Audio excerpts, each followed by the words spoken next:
5, 4, 3. 69.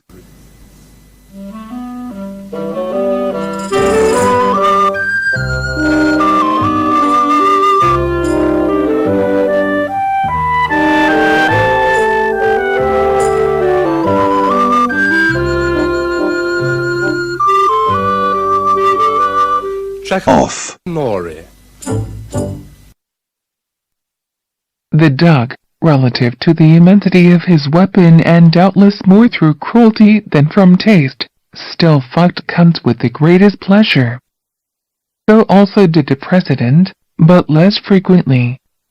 As for the bishop, such was his supreme loathing for them the mere sight of one might have kept him limp for 6 months. He had never in all his life fucked but one, that belonging to his sister-in-law, and expressly to beget a child wherewith some day to procure himself the pleasures of incest. We have seen how well he succeeded. As regards Dorset, he certainly idolized the ass with as much fervor as the bishop, but his enjoyment of it was more accessory. His favorite attacks were directed toward a third sanctuary.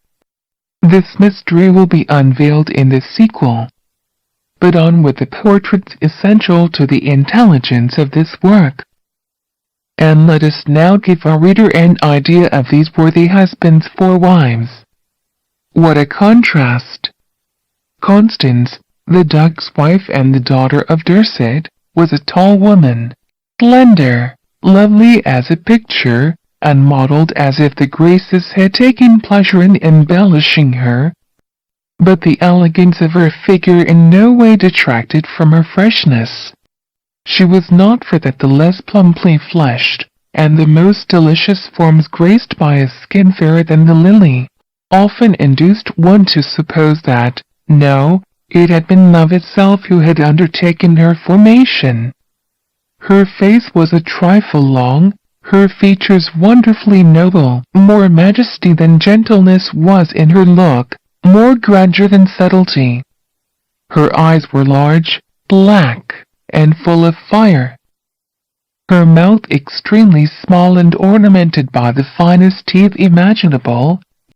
She had a narrow, supple tongue, of the loveliest pink, and her breath was sweeter still than the scent of a rose. She was full-breasted, her bosom was buxom, fair as alabaster and as firm. Her back was turned in an extraordinary way, its lines sweeping deliciously down to the most artistically and the most precisely cleft as nature has produced in a long time.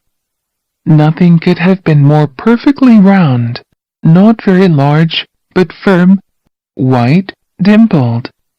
And when it was opened, what used to peep out but the cleanest, most winsome, most delicate hole?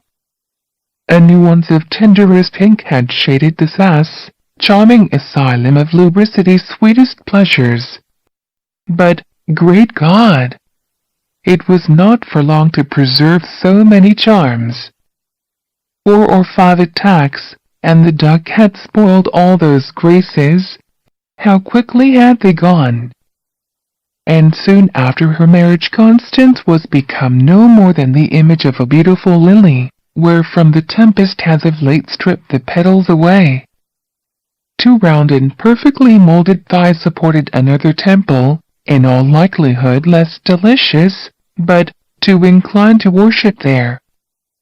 Offering so many allurements it would be in vain were my pen to strive to describe them. Constance was almost a virgin when the duck married her. And her father, the only man who had known her, had, as they say, left that side of her perfectly intact. The most beautiful black hair, falling in natural curls to below her shoulders and, when one wished it thus, reaching down to the pretty fur, of the same color, which shaded that voluptuous little cunt.